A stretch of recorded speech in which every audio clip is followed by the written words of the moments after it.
lẹ́yìn lólùfẹ́ mi Ọláyínká ẹ wò ó lónìí mi ò ní sọ òyìnbó ẹyọ kan ṣoṣo nínú gbogbo nǹkan tí mo máa sọ lónìí màá dẹ́ gbìyànjú láti jẹ́ pé òyìnbó kankan má jáde ńbẹ̀ ṣé ẹ mọ ìdí ni pé sinimá tí mo fẹ́ gbéyẹ̀wò lónìí sinimá oní èdè Yorùbá ṣàn-án ni kò sí èdè òyìnbó kankan ńbẹ̀ fún ìdí èyí èmi náà tí mo fẹ́ ṣe àgbéyẹ̀wò sinimá náà mi ò gbọ́dọ̀ sọ òyìnbó kankan ṣùgbọ́n mo gbàdúrà pé k'Ọlọ́run sìn mí lọ k'Ọlọ́run sìn mí lọ orúkọ mi ni Ọláyínká Àjàní sinimá tí mo fẹ́ kájọ gbéyẹ̀wò jẹ́ sinimá kan tí ó máa dé sinimá láìpẹ́ kò ń ṣe sinimá tí ẹ máa kọ́kọ́ rí wò lórí YouTube ó máa kọ́kọ́ wà lórí sinimá ó dẹ̀ máa dé sinimá láti October 11 ní ìtò túmọ̀ sí pé sinimá tẹ́ pé gbogbo ala máa jáde láti lọ wò bóyá ṣóbi Ọláyínká tiẹ̀ ṣóṣì òótọ́ pẹ̀lú àgbéyẹ̀wò yìí àbó tiẹ̀ mọ̀ pé mi ò fi ní parọ́ fún yín màá sọ bó bá ṣe rí gangan ni sinimá tí mò ń sọ ìlàpẹ̀ ní sinimá Alubarika yes bẹ́ẹ̀ ni Alubarika ẹ jẹ́ kọ́kọ́ béèrè ìbéèrè kan lọ́wọ́ yín ǹjẹ́ ìwọ lè fi àìmọ̀kànmọ̀kàn ta Alubarika ara ẹ̀ ìbéèrè àkọ́kọ́ ǹjẹ́ ìwọ lè ṣe ẹni tí o mọ̀ wípé Alubarika ó ti kúrò lára ẹ̀ ṣé o lè ṣe lóore èèyàn tó mọ̀ pé ẹni yìí o kò lálùbáríkà lára mọ́ ṣé o lè ṣe rẹ̀ níbẹ̀ lóore yes ẹ bèrè mo ti sọ yes mo ti kọ́ lọ́rùn mi lọ́wọ́ bẹ́ẹ̀ ẹ ronú sí dáadáa kẹ́ tó dá mi lò torí ẹni tí Alubarika bá ti kúrò lára ẹ̀ ǹjẹ́ ẹni bẹ́ẹ̀ lè rí àánú gbà mọ́ wọ́n ní èèyàn wà o Alubarika ti kúrò lára ẹ̀ o ṣó lè rí àánú gbà mọ́ yálà lọ́dọ̀ èèyàn tàbí lọ́dọ̀ Ọlọ́run ó yá ẹ súnmọ́ mi ẹ jẹ́ ká ṣe àgbéyẹ̀wò sinimá Alubarika àwọn tó wà nínú sinimá yìí ni Fẹ́mi Adébáyọ̀ Gabriel Afọláyan Ìfúnmi Olúwaṣínà of course bẹ́ẹ̀ ni Yéwándé Adékọ̀yà Bọ́sẹ̀ Akíọlá Ibrahim Chatta Jigan Bàbá Ọjà Ọláyà Igwe Àjọkẹ́ Aṣẹ́wótórè Mẹ́kà T-Famous Rukayat Lawal Ìyá Ìbàdàn èrò pọ̀ nínú sinimá yìí àwọn èèyàn ńláńlá àwọn ìlú mọ̀ọ́ká ló wà nínú sinimá yìí Yéwándé Fámákì ló kọ ìtàn yìí Ṣeun Ọláyà ló darí ìtàn Alubarika sinimá Alubarika kì í ṣe sinimá tí mo kàn lè ṣe àgbéyẹ̀wò ẹ̀ ní ọjọ́ kan ó yẹ kí àgbéyẹ̀wò yìí ní àgbéyẹ̀wò apá kìíní àti àgbéyẹ̀wò apá kejì ìdí ni pé sinimá yìí gùn tán ó gùn àmọ́ bó ṣe gùn tó kò fẹ́ẹ̀ sí àṣàdànù kankan nínú àwọn ipa tó wà ní sinimá yìí mo ti lọ wò ó nígbà tí wọ́n ń ṣe àgbéyẹ̀wò ìdákọ́ńkọ́ ẹ̀ that is private screening mo lọ wo sinimá yìí ìdí rèé tí mo ṣe lè jókòó báyìí láti rìvíw ẹ̀ fún yín pé kẹ́yìn náà wá wò pé ṣé sinimá tẹ̀lé lọ́wọ́ ni àbí sinimá tí ẹ ò lè lọ́wọ́ ẹ jẹ́ bẹ̀rẹ̀ láti bí orin àkọwọlé inú eré yìí orin yẹn dáa gan ó ṣe rẹ́gí àmọ́ orin yìí ò sọ kò fún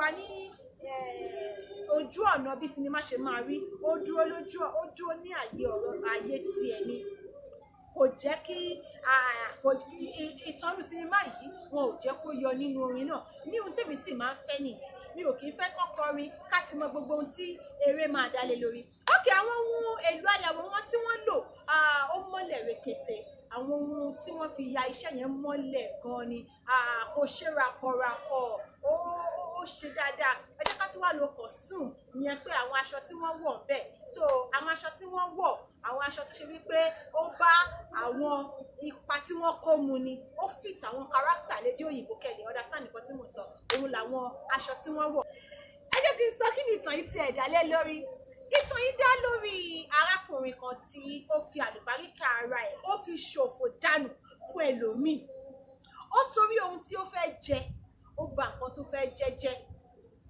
ẹlẹ́mọ̀ pé àwọn Yorùbá máa ń sọ wípé àbámọ̀ kì í ṣíwájú ọ̀rọ̀ wọ́n ní ẹ̀yìn ọ̀rọ̀ òun ni ó máa ń gbé bẹ́ẹ̀ Yorùbá máa ń ní wípé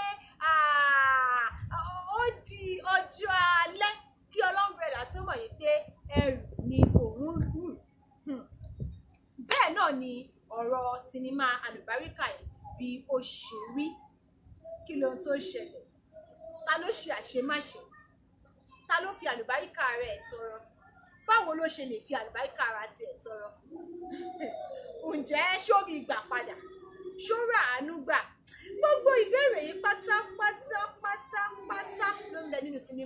Alubarika.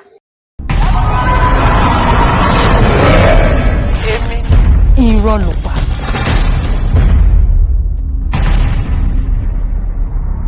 Torí ní tí èṣù ọba jẹ ọmọ èèyàn ni ó wà wá.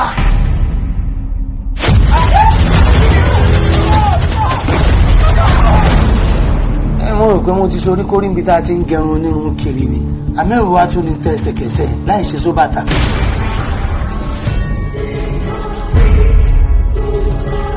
Wọ́n ní òun wá mi. Bó wà ní mo mọ̀ tí mo fẹ́ wá Alubarika sí. Iṣẹ́ tẹ rán mi ni mò ń jẹ́. I'm sorry young man, padà wá lóṣù tó ń bọ̀. Ọ̀hàn gbangba pé àwọn tí wọ́n ń ṣe ọ láti ìlú yìí náà padà lẹ́yìn ọ̀la. Ebi ò ní pa yín tì mí tì. Ẹ jọ̀ọ́ ẹ ṣàánú mi.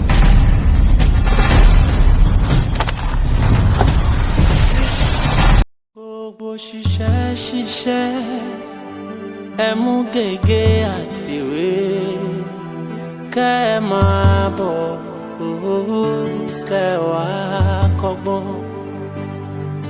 Alubarika tówó èwo lẹ ń ṣiṣẹ́ fún àníyé kẹ́ ẹ máa bọ̀ kẹ́ ẹ wá kọ́gbọ́n. Bẹ́ẹ̀ bá bọ́mọ Ádámù yóò pé torí owó la fi ń ṣiṣẹ́. Wọ́n fi gbàgbé rọrí ohun tó ń bẹ lẹ́yìn ẹ̀fà jèjì lọ. Ẹ mọ́ sì ṣì mí gbọ́ o, èmi ò pé torí owó kọ́ la fi ń ṣiṣẹ́.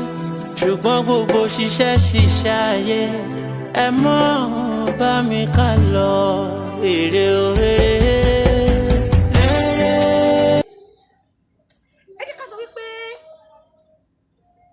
Sinimá yìí jẹ́ sinimá kan tí wọ́n fẹ́ fi ta gbogbo wa jí nípa pàtàkì ká ṣe àánú, ká rí àánú gbà, ká ṣe ìkà, ká sì rí ìkà gbà padà.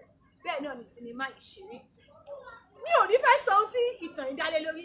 Mo sọ kíní kan lẹ́ẹ̀kan mi tá bá fẹ́ ṣe review sinimá yìí.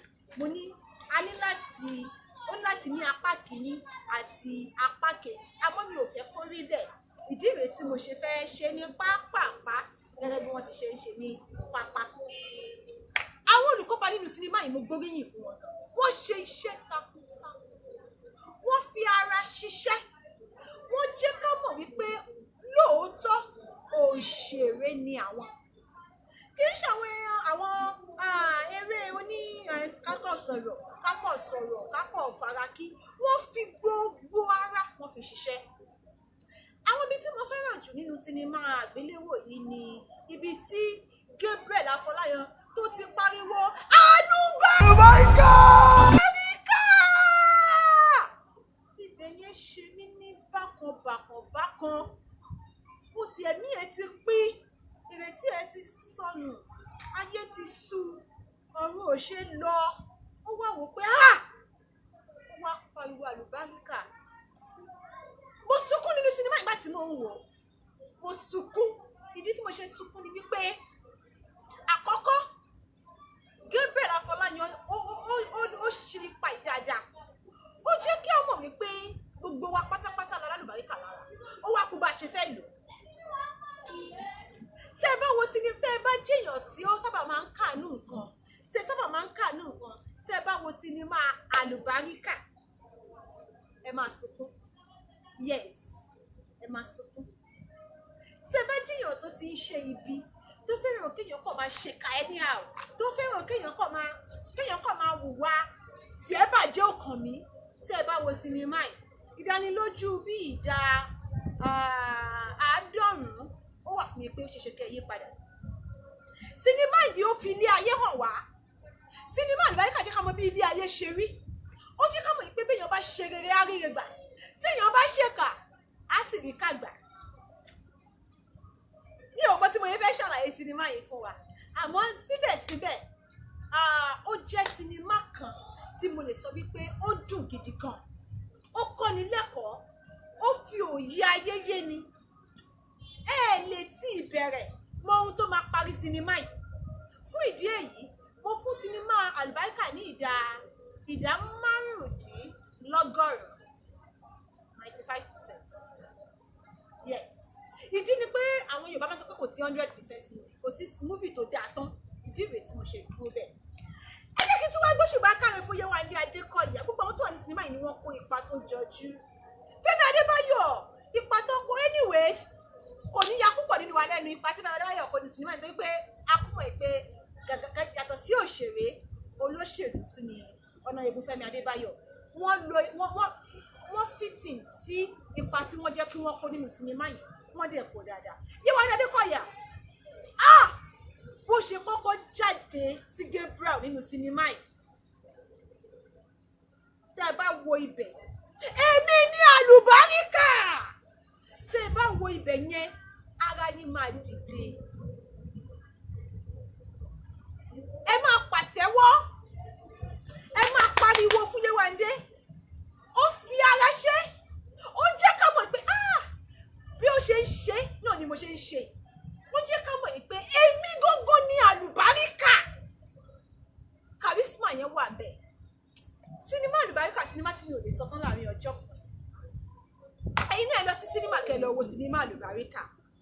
Ẹ jẹ́ kí n mọ̀ ní abẹ́ comment section, ìyẹn ní abẹ́ àwọn àríwísí. Ẹ jẹ́ mọ̀ èrò ọkàn yín nípa sinimá Alubarika. Gẹ́gẹ́ bí ìṣe mi, màá tún fún ẹni tí àríwísí tiẹ̀ tí ó bá gbégbé orókè, máa fún ní gèlè tí wọ́n ti wé sílẹ̀ tá a mọ̀ sí ọ̀tọ̀ gèlè, máa fún wọn ní gèlè, máa tún sanwó ibikíbi tẹ́ ẹ bá wà tí wọ́n ti wá mú gèlè wá báyìí. Ọmọdéyìn Káàjálí lórúkọ tèmi. Ẹ má gbàgbé láti subscribe sí Asetainment TV, ẹ like kí ẹ sì comment lórí Asetainment TV. Títí nígbà míì tèmi àti táàtù máa pàdé lórí àkọ́tún ètò tá a pè ní sinimá tí mo fẹ́ràn.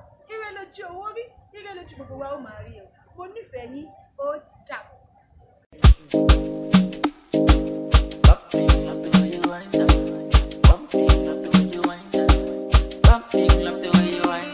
Hey guys, my name is Femi Adebayo. Watch out for Alubarika. Fantastic. Hi beautiful people, my name is Yoruba King. I'm a filmmaker. I'm the producer of the movie titled Alubarika. Alubarika will be showing in cinemas from October 11th, and as you can all see, we are so ready for the movie Alubarika. I'm actually making this video to appreciate everyone that have come out to say one or two things about Alubarika. I appreciate it so much. Thank you for supporting the brand October 1st 1960 Productions. And yes, we didn't just make Alubarika because we want to make movie. There is a great message behind the movie Alubarika, and I can guarantee you that from October 11th, the Alubarika will be showing in cinemas. You should come out to support this movie. Come out to watch the movie Alubarika, and you won't regret seeing this great movie titled Alubarika. Thank you so much. God bless you.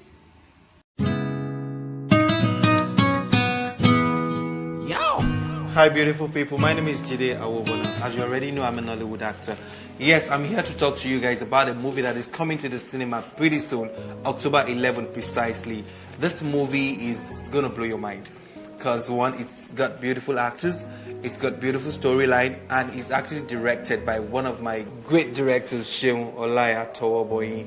Alubarika, that is the title of the movie. From the title, you should know the movie is filled with greatness, blessings, awesomeness, so many positive things you can ever imagine. You find them in this movie. Alubarika coming right to the cinema on the 11th of October this same year. Love you guys.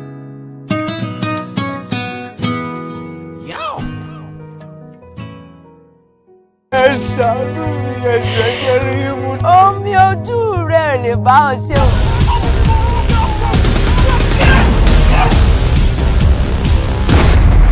Alubarika ọjọ́ kan. Alubarika!